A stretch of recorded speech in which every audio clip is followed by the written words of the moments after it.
Well, turn me up.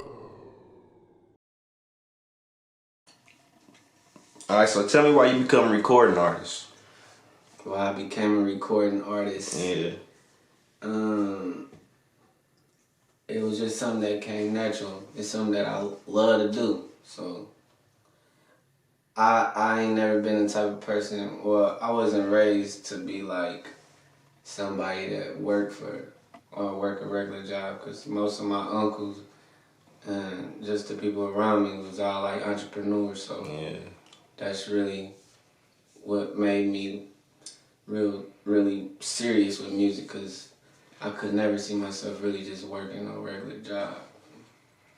Alright, so how long would you say you've been taking the music serious? For about, forever. At least like 10 years though. You've been taking it seriously for 10 years, or you just been doing music for 10 years? It's a difference.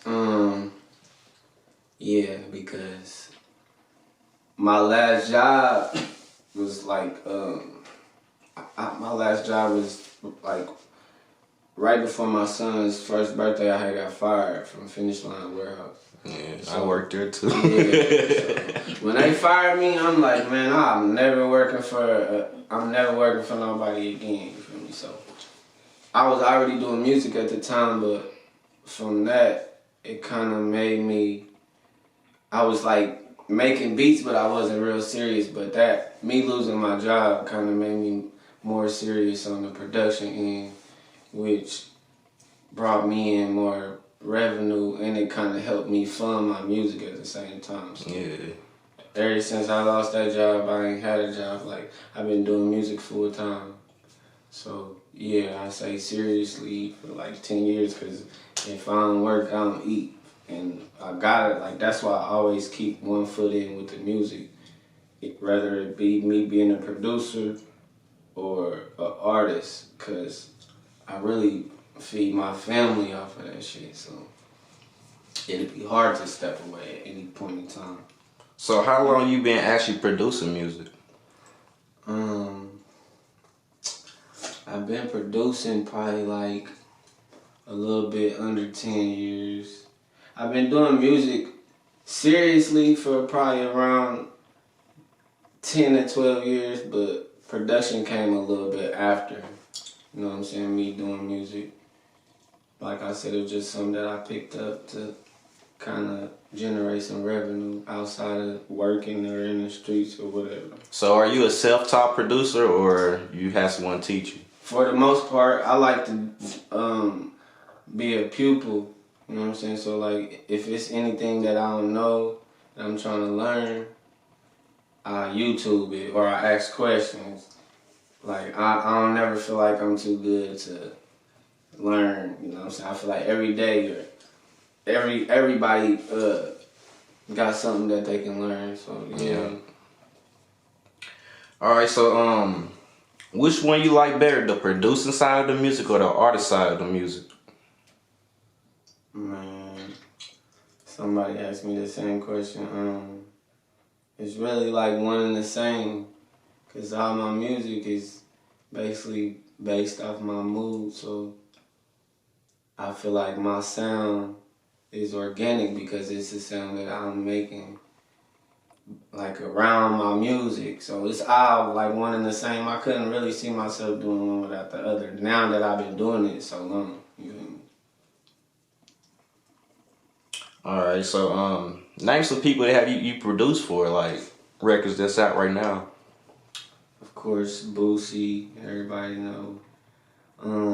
Young Blue. I got a feature with Kevin Gates on a song I produced called Have It All. I got some work I did for OG33 with NBA. I got a song called My Shooters with NBA Youngboy that it's really like up in the air on when they gonna release it, but we've been doing a little work, quiet as kept. So really, I'm really focused on pushing my production team called the Drum Lords, which we just started a YouTube page, and we got a web page under construction right now. How many producers are actually in the Drum Lords? I want to say it's like 5. It's Burks Did It, D3, Dark Beats, Philosopher, and myself. And Buck on the beat too. Shout out to them. Is they all from Naptown or? Everybody from Indiana. Everybody from that, for sure. Alright, so do you got any music influences? Yeah. I really grew up listening to a lot of like R&B and rap, like a lot of 90s music, so like Aaliyah, R. Kelly, Tupac, Erykah Badu. Like I like a lot of like just melodic or like heartfelt music. So would you describe your music more like on the singing R&B side or more on the rap side? It's more melodic for sure, but I do a little bit of everything. So I feel like my music is something like somewhere within my catalog. I got something for everybody. Yeah. Where your artist name come from? My uncle. When I was young, it's just like a little nickname that my uncle gave me. So I think my first rap name is like Lil C or something, or Lil Dale or something. You know, when you young, you're going through the phases. Yeah. Like, it's something that I've been really having since I was like 16. So, you know, like, I'm really been in the dilemma on if I should change my name and what I should change it to. But I'm more so just gonna focus on the music and whatever comes, you know what I'm saying, it's gonna come. So you actually thinking about changing your name? Yeah. Why? I just feel like I kind of outgrew it. You know what I'm saying? Like I ain't Playboi. I can only be Playboi so long before I become Playman. Yeah, I feel you. All right, so take me through your music making process. Do you write your music or you freestyle punch in? Whatever is, like really whatever I'm feeling at the moment. But more so, I never write. Like, if I was to try to write on some paper, I would probably get stuck. So I more so like to write as I record, if that makes sense. Yeah. Like, I remember when I was younger, I was recording in Chicago. I had a box of raps that I used to take with me to the studio.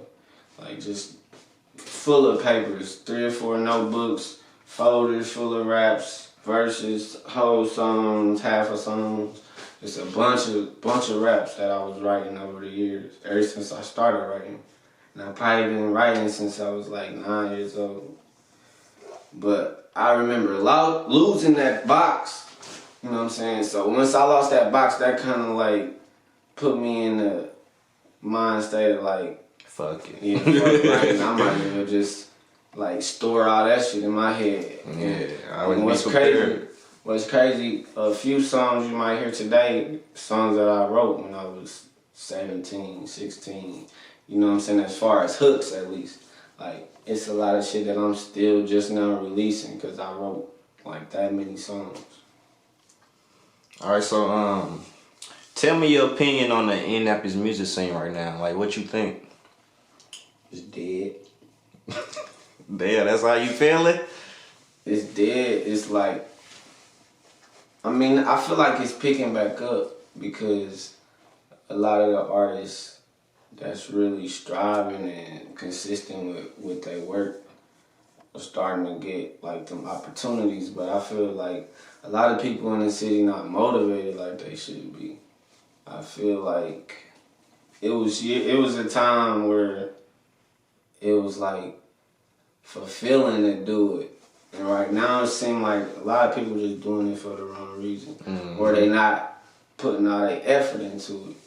You know what I'm saying? There's a lot of talented artists out here that I feel like if they just believe in themselves a little more and give more time and attention to what they really want to do, they'll get more out of it. But you gotta put into it what you want out of it. So I feel like it's kind of dead right now, but it's gonna pick up. I feel like the youngsters they gonna do a lot of putting the city on their back. But it's all about just everybody gotta be more consistent, even including myself. I feel you. Any locals you want to work with that you haven't already?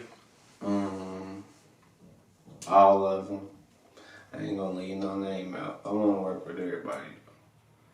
Alright, so overall, what your music mean to you?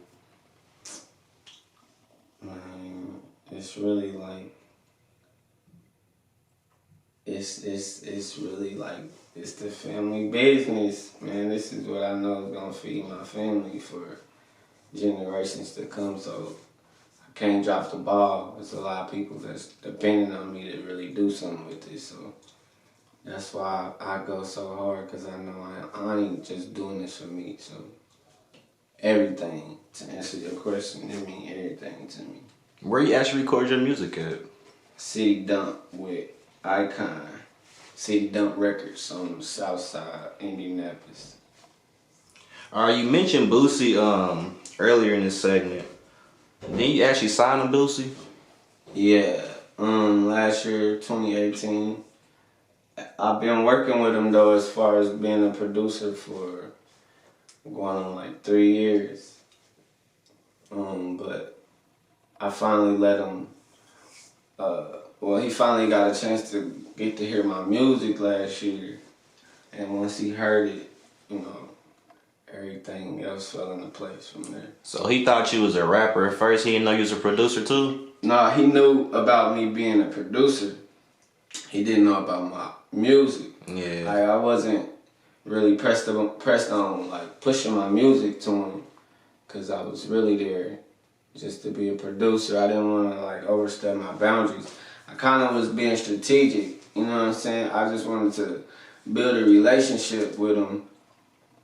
And because really I didn't have to sign with Boosie. That was really just a choice that I made, you know what I'm saying, just to put it in writing. But I was doing everything a signed producer or even artist would be doing without the paperwork. I just seen that he was building something, and really by the grace of God, we just came together and it worked. What actually made you sign?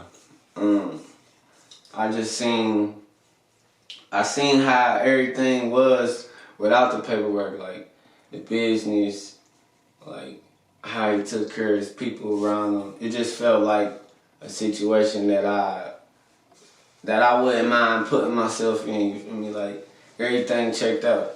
Like, Boosie, that's my dude. Alright, so can you tell me the difference between being signed and like versus being independent? See, we an independent label, so it's kind of really the same, but more so being independent is just more responsibility. It's more responsibility being independent, because it's a lot more stuff you gotta do that you would normally have a record label do. Mm-hmm. But without that in place, then you gotta take on them traits or whatever. So it's just really, I feel like it's all about the person and what they looking for in their career. Yeah. Because either way it could work. Did you actually meet him before you signed, or you signed in? Yeah. Like I said, we was working together for at least 2 years before I signed. Yeah. So yeah, I was always, anytime he would come to Indianapolis, I was rocking with him, or anytime I would be in Atlanta, I was always at the house. Did you have a training day? Yeah, well, not really. If you want to be technical, the training day is going to be November 27th. Yeah, this year? Indianapolis, yeah. That's next week. For sure. Where at? Club Limelight. Yeah. It took a minute for us to do the show, because the venues in the city, it's like, we kind of didn't want to go to certain venues because of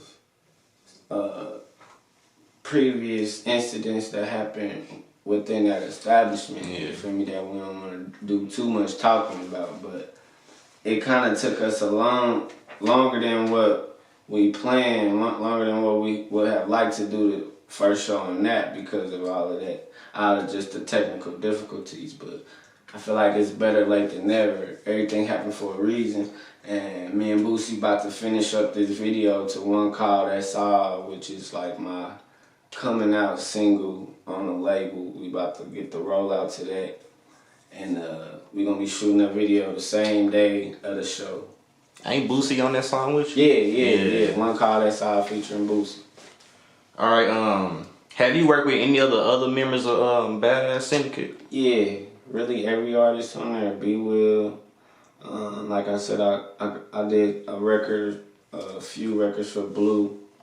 OG Dre, Tootie, Aviana. Yeah, I worked with everybody really. And I'm trying to work with everybody else. Man. Like I just like to be in the creative space with new people, new artists. Like that's the fun I get out of it. I don't really too much.